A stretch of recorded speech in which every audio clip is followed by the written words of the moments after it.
We're down here at Radio Row, very special guest, Tennessee wide receiver Jalin Hyatt. And you have one of the coolest NIL deals I've seen. Yes, sir. Yes, sir. Your last name really lends to it. Would you like to tell people who you're working with and what's going on with that? Yeah, so working with World of Hyatt, and obviously been working with them for a little minute now, and what they have done, just when we had to go to our bowl game in Miami, they took care of our families as far as a place to stay, because when you go to bowl games, man, it's expensive, as far as getting hotels and families and just bringing all that, man, it's very expensive, especially where the bowl game's at. And us being in Miami, man, and, obviously we all know Miami's a little expensive place, and, they help our families out, my teammates' families out, and, hopefully we can keep going with a long-term partnership, and very blessed to be with this NIL deal for sure. I'm glad they're taking care of you and your family. Yep.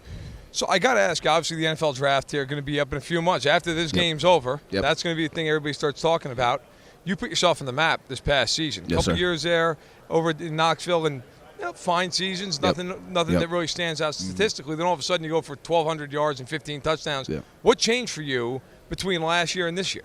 I'll say hard work. For me, I knew I had some struggles my sophomore year, and I knew I had to fix that. And I took it personally, and when we had a June, July, when obviously the summer for us, when you can go home, or go on vacation. I stayed in Knoxville. I wanted to get better. That's what I wanted to do. I wanted to get better for that team, just for that group of guys, and it's a lot of things I had to do. I had to get bigger. That was the one thing, and not only that, I had my ball skills wasn't where I wanted to be at. So obviously, from the month of June and July, I called about 15,000 each month. So there's a lot of things I had to do and I wanted to do, and obviously it paid off. And just blessed for my hard work that I have done so far, but not even close to where I want to be at though. At what point in the past season did you realize, it's just paying off? All that work I put in, was there a game, was there a moment where you said, okay, this is where I want to be at? For me, I feel like when we played LSU, it kind of hit me. Just because of, I think Coach Hype, he put a little more trust in me that game, and, I'm just, blessed just as far as what Coach Hype has done for me. And every game, you can see him trust me just a little more, a little more. And, LSU, he trusted me a lot that game and allowed me to go out there and make plays, and that just continued on after that. So I'll definitely say that LSU game was the momentum game for sure. I wanted to ask you about another game, too, your game against Alabama, which was national on CBS. It was one of the crazier games of the year. You guys won it in the last seconds. What was that like, that game, being at home, being as high-scoring as it was, huge plays back and forth, and then the ending? For you, was that kind of your finest moment at Tennessee? I'll definitely say it was. Just because of, College game day was there. The hype was there behind the game, and obviously just when you're there and you see the stadium, you see the sold out crowd, and obviously what we did on that, obviously what we did in that game, I mean, it was just remarkable, something that I'll never forget. And as far as doing it, and the best thing about it was doing it with my teammates. I think that's the biggest thing, that the guys that we worked in the off season about. This is the moment we do it for, and just doing it with that group of guys, man. It was a blessing for sure. Looking at the draft and moving forward, a lot of mock drafts are out there. Yep. You're projected by most people to be a mid to late first-round pick, somewhere in that range. Obviously, that can change. Scouting combine coming up. Let's talk about the combine for a second. What are you looking to do there? Do you have some personal goals, some numbers you're trying to hit, or there's some things you're looking at and saying, all right, if I hit X, I feel pretty good about my performance? Yeah, there's a lot of things I want to do at the combine. Obviously, me being a junior coming out, I couldn't do senior ball, couldn't do some ball games that a lot of people have done, and I want to do what I have to do, and that's me going out there. I want to run a 4.29. That's my goal. I want to run a 4.29, and just want to take over the combine. How I took over the season. I want to do the same thing at the combine. Obviously, just as far as with growth, you're always gonna have doubters. And those doubters, I feel like that's what drives me. That's what motivates me. And like I said, I'm ready to go for combine day. I have the right group of guys around me that care for me, care for what I can do, and that's the best thing you want. And like I said, I can't wait. I can't wait for combine. If you had to run the 40 right now, Do you feel like you've run a 4.29 now, or do you feel like you're still working, shaving a few hundredths of a second off?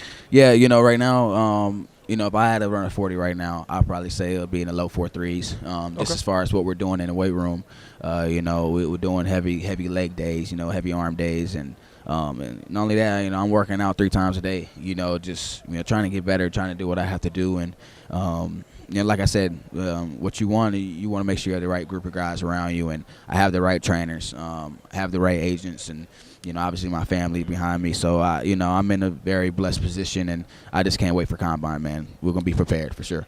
You got an idea what you might do for the draft? I know it's a few months away, and the NFL will invite some people. You might be in a position where you are invited. Yep.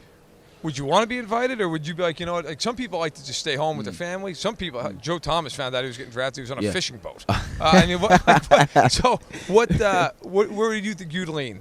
For me, I'll if I got the invite to go, for sure I would want to go. I want to go Kansas City and go with my family and obviously enjoy that. But I'm a big suit guy, so I wanted to go and express my suits that I have, and so I think that's you already have the suit picked out.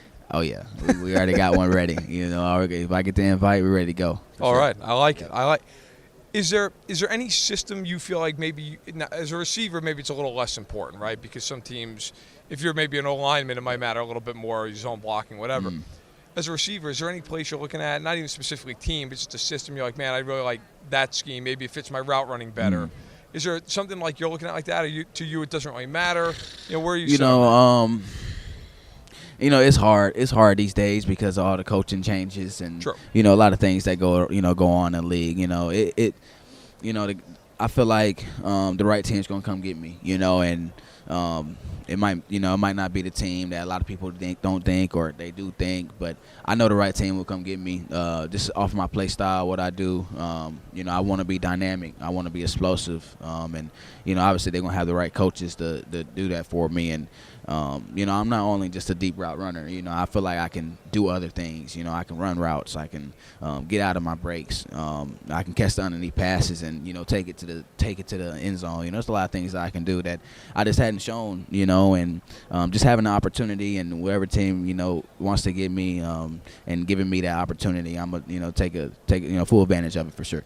Have there been any players in the league now that you're kind of leaning on, talking to, kind of getting ready, whether it be to just kind of navigate the draft process, getting ready to train for the season? Because it's a weird time for any player. You come out, you play a long college season, get the bowl game, then you're training, then you get drafted. You don't really have that off season. Normally you've got that time for your body to recover. Exactly. You don't have that. You go mini camp for rookies and just OTAs and so on and so forth. Have you been talking to anybody, kind of trying to get an idea of how to get your mind right, your body right for it? Yeah, it's a long, as far as for rookies, man, it's a long process. There's no really off season for you.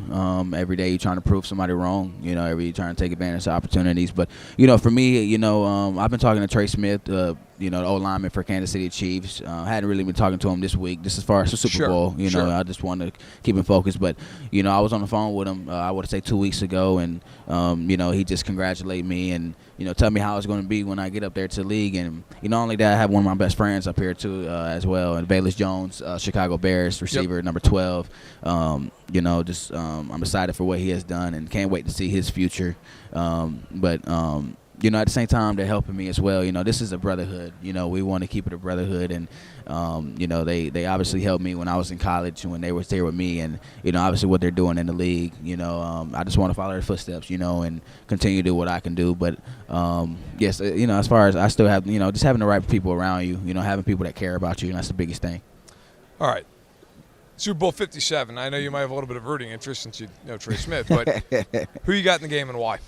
I really like both teams. I really do. I love Jalin Hyatt. I love the Eagles. Their defense is great. They have good receivers. I like Devontae Smith. And obviously AJ Brown. But it's just so hard. It's so hard to bet against Patrick Mahomes. It really is. Just what he can do. The type of quarterback he is. He's very consistent. It's so hard. So and not only that, they have Trey Smith there, and I'm not going to use that as being biased or anything, but I have to go to Chiefs, man, just because of Patrick Mahomes and what he can do and what he's capable of. Well, you guys keeping him upright. He's a bodyguard in the interior. Oh, yeah, bodyguard for sure. All right, last few things, quick, rapid fire, just because it's fun. We're here, why not? Let's do it. Pineapple on a pizza, yes or no? Say it again. Pineapple on a pizza, yes or no? There's only one right answer. No. Okay, thank you. Otherwise, we would have to end the interview. New York-style pizza or Chicago-style? Chicago. Okay, all right. Is a hot dog a sandwich? No. Thank you. No. Thank you. This has been a debate that's gone on far too long. It needs to be put to a I can see why people say that, but no. Okay. No. All right. Jalin, best of luck. Yes, sir. Appreciate you coming on. Appreciate you. Thank you. Look forward to talking to you down the road. Yes, sir. Jalin Hyatt, a future first-round pick perhaps in the NFL draft.